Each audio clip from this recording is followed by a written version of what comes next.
Welcome to another episode of Culture8 Podcast, brought to you by Izini, your trusted partner in building thriving workplace cultures. Here we explore the intricate and dynamic world of organization culture, uncovering insights and strategies to help leaders and teams foster environments where people and businesses can grow together. This is an extremely special episode. We are talking with Garry Ridge, Chairman Emeritus of WD-40. Welcome to the podcast, Garry. It's an absolute honor to host you today. Good day. It's great to be with you. Thank you for inviting me along. Thank you. You're also the founder of Learning Moment. Please tell us a little about Learning Moment. Yeah, sure. So Learning Moment is my consulting practice that I started some years ago. And it's really now dedicated to me living my purpose post being a public company CEO for 25 years. And my purpose is I help leaders build cultures of belonging where love, forgiveness, and learning inspire a happier, more connected world. The learning moment theory actually came from the realization that one of the greatest demotivators of people in business is fear. So we said, how will we talk about opportunities more than fear? So we said that instead of talking about mistakes, let's talk about learning moments. And a learning moment definition is a positive or negative outcome of any situation that needs to be openly and freely shared to benefit all people. And an environment like that, as you know, creates psychological safety. And where there's psychological safety, there's a greater degree of entrepreneurialism, there's a greater degree of safety around culture and communication. So it's all linked together. There's not one magic thing here. Yeah, no, I love it. And yes, first of all, Learning Moment and Izini are aligned so well in the purpose that we exist for. We are all about creating people-centric cultures ourselves. And you said it right. Psychological safety is where innovation will thrive. That'll allow people to innovate. And I believe, and I've read the story about WD-40. We went from one product to so many products in one country to 176 countries. It is all about your belief in the people and allowing them to create the new future for WD-40. Absolutely. I had the opportunity over 25 years to work with some incredibly smart people. And my big learning moment was early on that our role as leaders is not to manage people, but to be great coaches and help those we have the privilege to lead play their best game.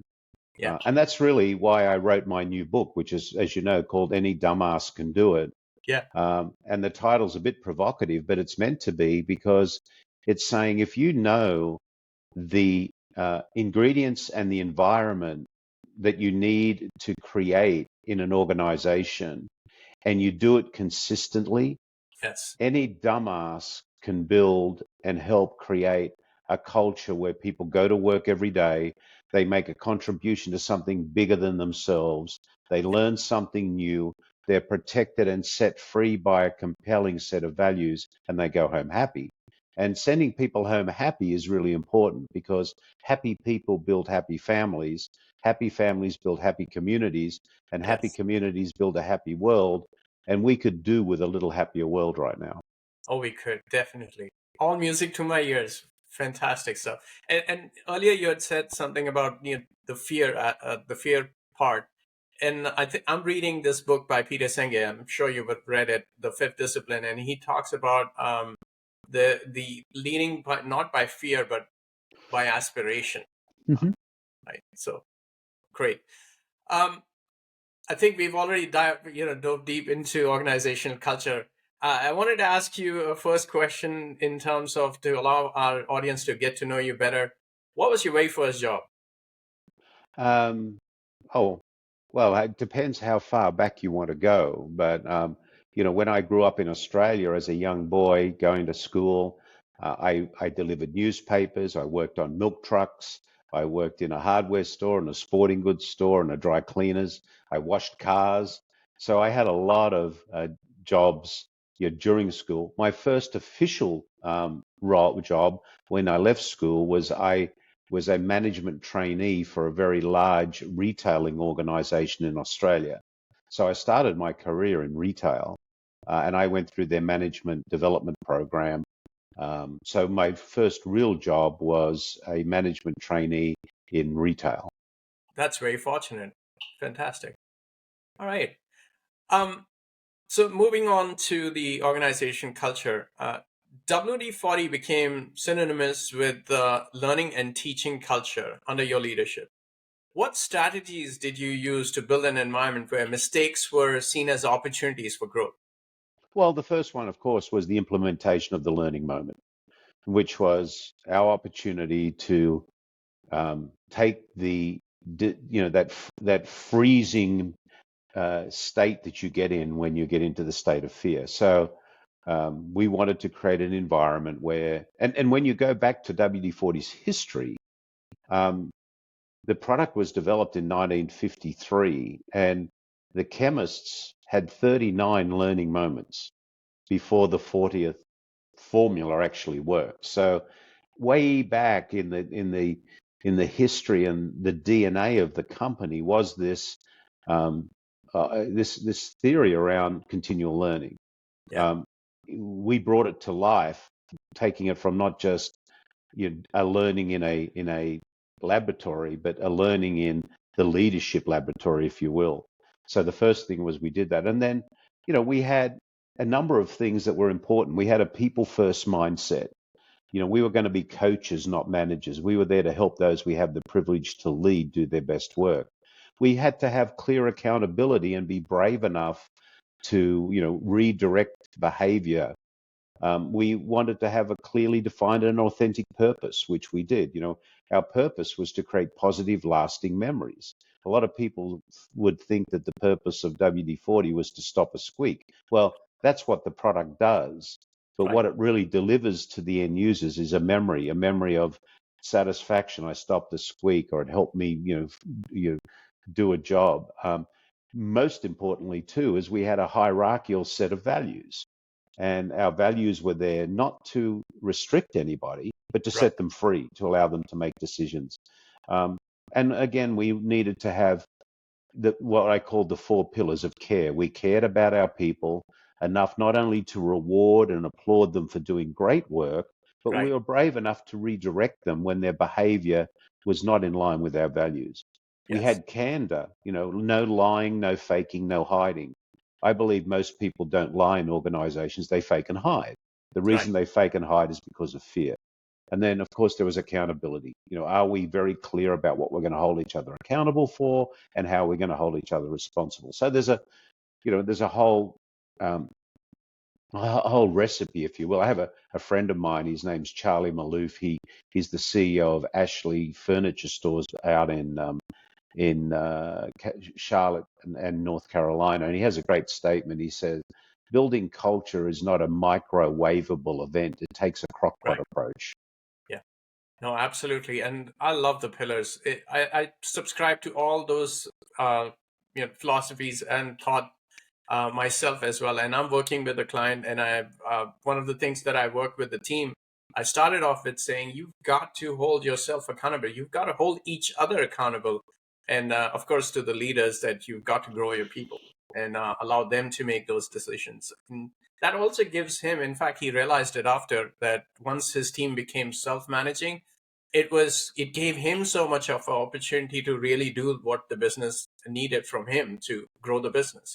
Absolutely. And importantly, there's a difference between making people aware that they have to hold themselves and others accountable, and being sure they're clear what they're holding themselves and accountable for. I wrote a book with Ken Blanchard, the guru of servant and leadership. And our book was called Helping People Win at Work. But the byline was, we're not here to mark your paper. We're here Yeah. to help you get an A. The challenge is, as leaders, have we been very clear what our A looks like and Yeah. what an A looks like with those we have the privilege to lead? And that's where a lot of people let others down, because there's no clarity around what does that A look like. If an A walked in the door right now, what would it look like? Yeah. No, that's absolutely very clear. And one of the things which every time I would see something, I would relate to my clients, this is how you need to. There was a part where I would share with them, this is the way to do, this is the behavior that needs to be seen from your people or from you as leaders that are allowed to make this transition happen. Fantastic. Um, so moving on, what role does storytelling play in shaping and sustaining an organizational culture? And can you share some examples of how you've used it effectively? I think storytelling is a foundation. We all love stories because they bring situations to life. So, and then also rituals are very important within organizations that build, that glue that holds them together. So, yeah, storytelling and being able to bring alive a situation.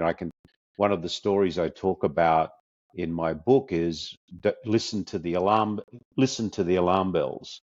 And I could say to someone easily, listen, you need to be aware of your surroundings because they're going to tell you something. And they'd go, okay. But if I tell a story, and the story is, one day I was in London and I was traveling back from I think it was from Kuala Lumpur through to London and then back to San Diego. And I was visiting our offices in London, and it was a very cold, rainy evening in London. And I decided this night that I would be in my hotel room and I would get myself some takeout and I would settle into the room and watch some British comedy and enjoy my evening. Anyhow, I started to do that, and the alarm bells started to go off in the hotel. And I did what I normally did. I paid no attention to them because I'd stayed in hundreds of hotel rooms, and normally, it's an accident, someone set something off. But I was sitting in there with my shorts and a t-shirt on and ready to enjoy my takeout dinner. The alarm bell continued to ring, and next thing there's a bash on the door, and they're telling me to evacuate the hotel. So I grabbed my cell phone and my passport and ran down the stairs. And as I hit the streets of London, or Berkeley Square in Mayfair, I realized that it was 0 degrees nearly, and I was there in shorts, t-shirts, and a flip-flop. So eventually they found out what the issue was. Someone had left a backpack, and they thought there was something in it, and there wasn't, and we Right. were let back into the room. My learning moment, that's my story, and the learning from that is what alarm bells are going off in your life right now that you're not paying attention to that could put you out in the cold. Right. So there's a story that was really about explaining to people that I could tell you to listen to an alarm bell, but Right. by telling that story, it's like it actually impacted me, and it took that instance of cold in the streets of London to make me think about.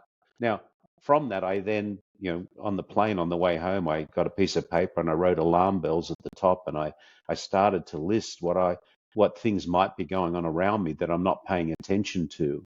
Right. And then I prioritize those to what I should actually be paying attention to. So, there's a story. That's a very powerful message. I think my audience I hope they would pay attention to the fact that taking that time to really write down what are the alarm bells that are going all around us and how they would impact us. It's fantastic. Thank you for Uh, sharing that powerful story. and then prioritize them, because some of them you Yes. can do nothing about. But some of them you go, yeah, I can do something about that. Yeah. Fantastic. Um, what is one major challenge you've faced regarding the organization culture, and how did you overcome it? Oh, time. This is simple. It's not easy, and time is not your friend. You Right. can't sprinkle fairy dust over an organization and change a culture. It takes having a clearly defined set of values, clearly defined behavioral structure, and then executing on that consistently. So if any of those that are with us today think that, one training program or a visit by you and having one session is going to change the culture, It's not going to happen. No. As my friend Charlie Malouf said, this is not a microwavable event. It takes a crockpot approach. And unfortunately, a lot of leaders think that you're going to get an immediate ROI from this. Well, you're going to get a long-term ROI. We Yeah. proved that at WD-40 Yes. because the thing that's really disturbing right now, and I don't know whether you've seen some of the latest statistics or not, but in the Gallup results that came out in January this year, employee engagement in the US has dropped to 31%, the lowest in a decade. 17% of people who go to work every day are actively disengaged, which Yes. means nearly a fifth of the workforce are actually going to work every day, working against the success of the company. Yes. And there's a significant drop in the amount of employees under 35, highlighting the trend towards this detachment. So we've got to bring people back together. In business and in life, actually, Yeah. there are things that matter to us. Do I feel like and am I treated like I belong? Do I feel like and do I know I matter? Yeah. And we have to continue to do that. So building great cultures actually does that. So time is not your friend. No, absolutely. You're right. And, in fact, while working with my client, I realized, and the amount of time that I spent actually helped me to understand that it's not just one training, like you said, right? Not one just training, it's consistency.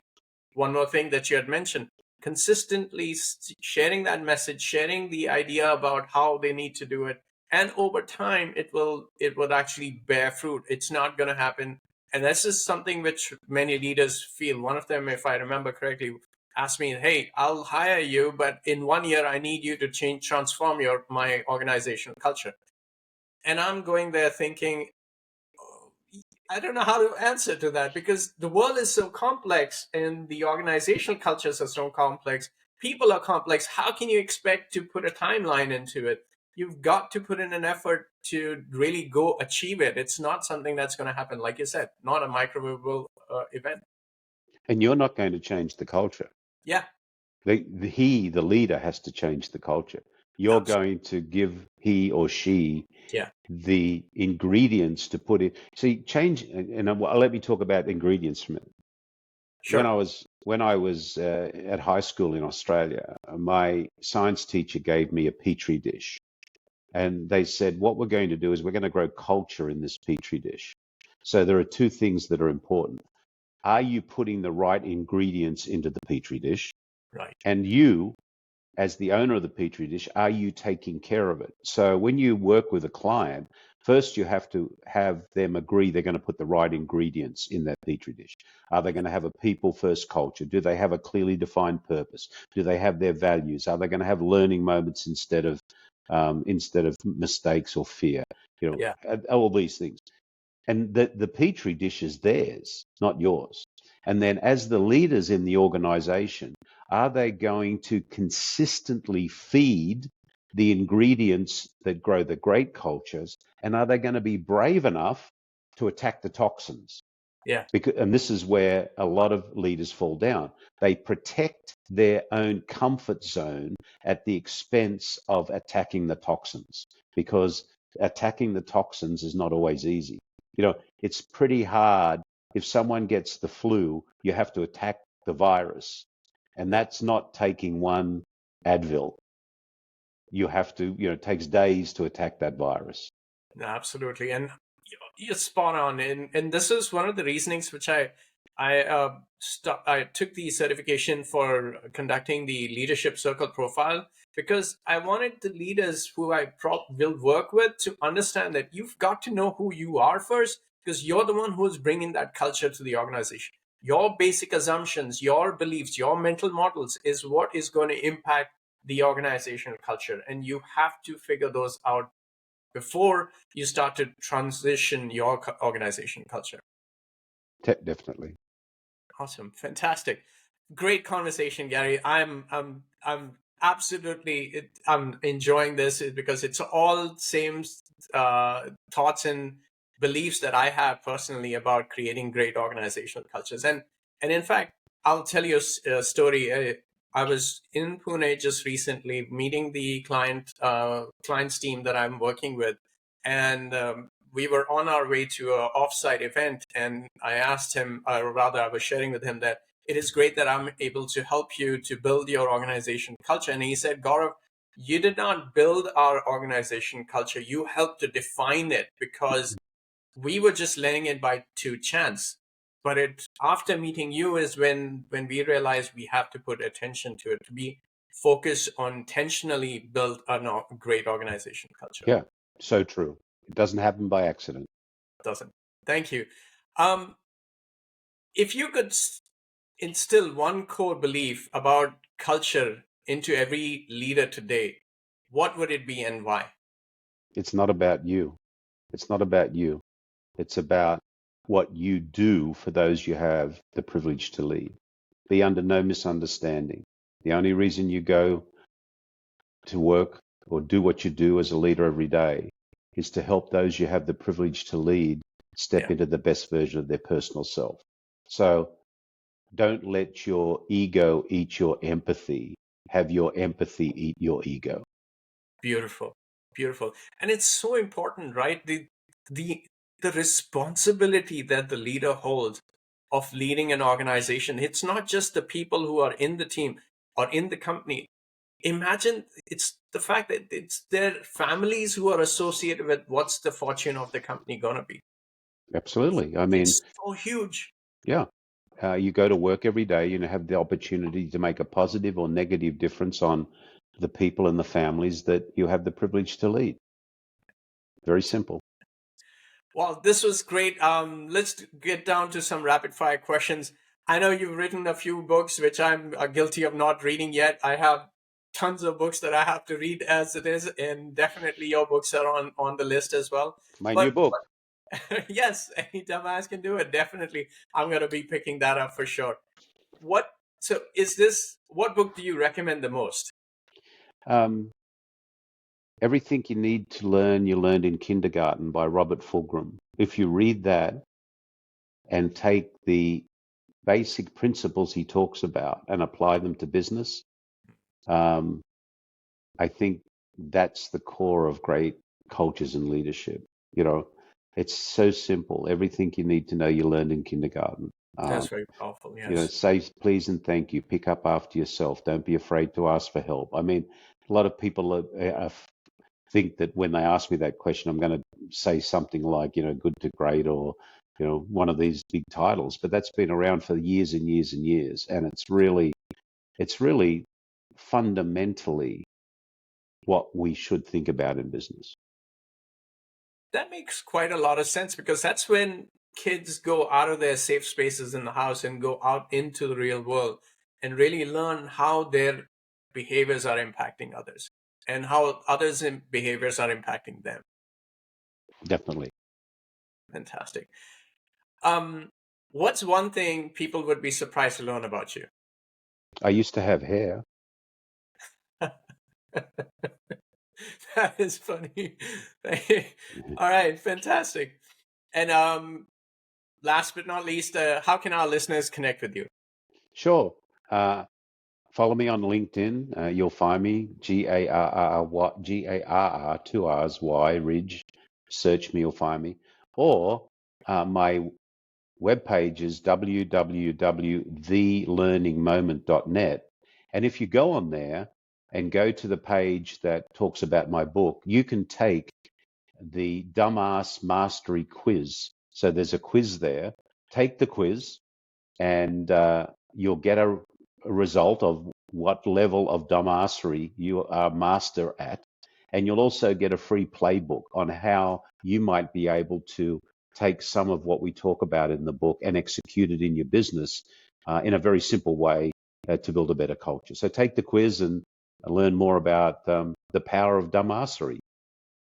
Fantastic. Well, thank you, Garry. This was an absolute pleasure to host you. It was a fantastic conversation. And there you have it, folks. A great episode with Garry Ridge. Thank you, Garry. My pleasure.